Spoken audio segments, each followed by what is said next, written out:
Chosen one, your chains aren't made of metal.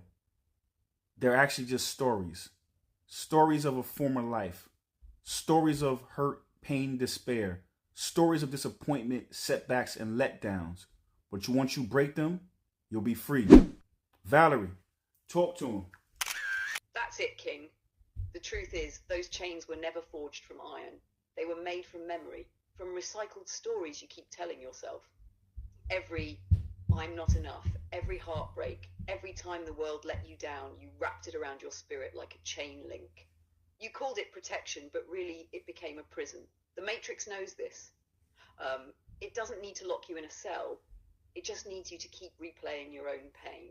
It keeps you looping in the same narrative, the same vibration. But the moment you see it, that those chains are just stories, you realize stories can be rewritten.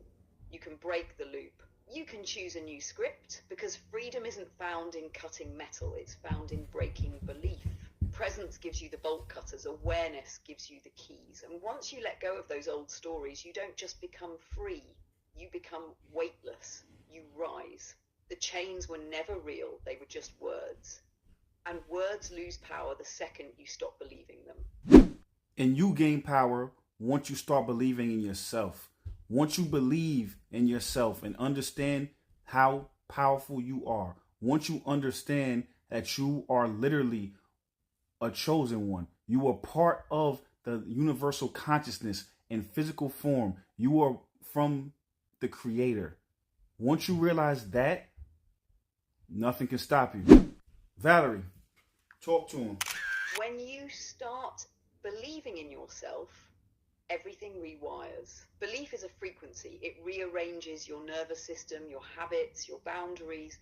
Once you accept that you're not a small mistake the world made, but a deliberate spark of creation, the story you tell yourself shifts from survive to create. That shift makes you dangerous to the status quo, not because you're loud, but because you're steady. You stop begging the world to approve you and start building a life that requires no permission. That calm, confident action pulls opportunities, people, and pathways toward you, not because you chased them, but because your presence made room for them. So yes, claim it. Say it out loud. I'm chosen. I am source in human form. Let the words sit in your bones until your life matches them. Listen, chosen one, you have the ability to be able to jump timelines, but you have to first embody the outcome that you wish to achieve. You not just wish upon a star, not just, hope. I'm talking about become and believe. From every decision that you make from the time you wake up, have to be in alignment with the future that you see yourself having.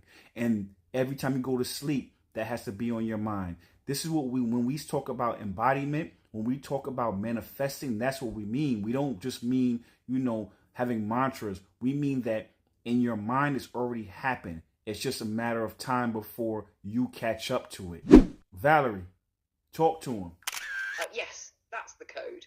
Jumping timelines isn't magic, it's alignment. You don't skip into a new future by accident, you inhabit it. You eat like it, move like it, think like it, pray like it, speak like it. Every micro choice is a vote cast for the reality you're walking into.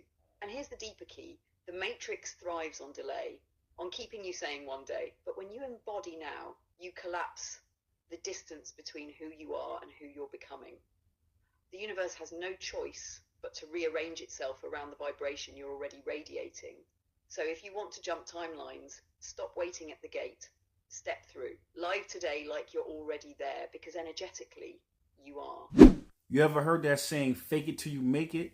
No, we don't believe that. What we believe is you are who you are, and then the universe will catch up. You know what I'm saying? It will give you who you are. It'll resonate with who you are as a person. So that's why shadow work, that's why doing all the internal work, that's why going into that 8th house, that's why going into your shadow is so important, because that's where your greatest manifestation power resides. Because here's the thing, you consciously can say something, but if subconsciously you have interference because you're at war with yourself, because you have interference because you're allowing that fear dictate, you know what? That fear is actually more pure than your conscious manifestation.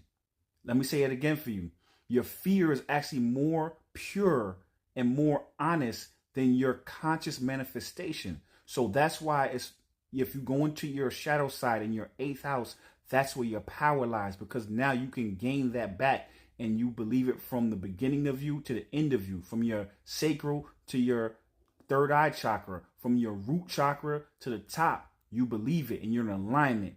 That's when all the miracles start to happen. And I won't even say it's a miracle. I'm going to just say you're getting what you are. Valerie, talk to him. Exactly. That's the difference between surface spirituality and real alchemy. Fake it till you make it still implies you're pretending, still implies a split between what you are and what you're showing. And anytime there's a split, the matrix feeds on that gap. What you just said, that's embodiment.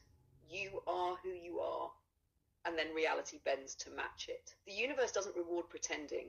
It resonates with authenticity. And the shadow, that 8th house terrain you're talking about, that's where the most honest vibrations live.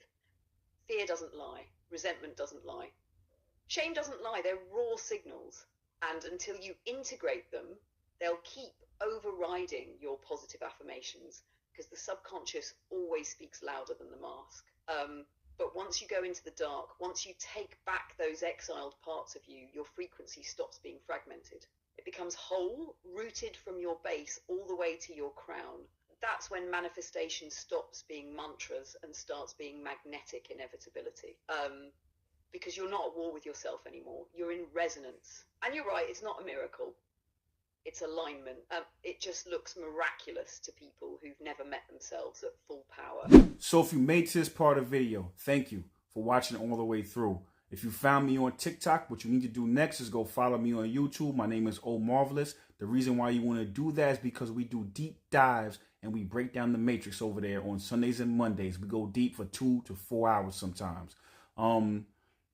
If you found me on YouTube, go follow me on TikTok and put your experience in the comments. I appreciate that. Tell me what your experience is just in life. We're building a soul community here. And on that note, stay tuned.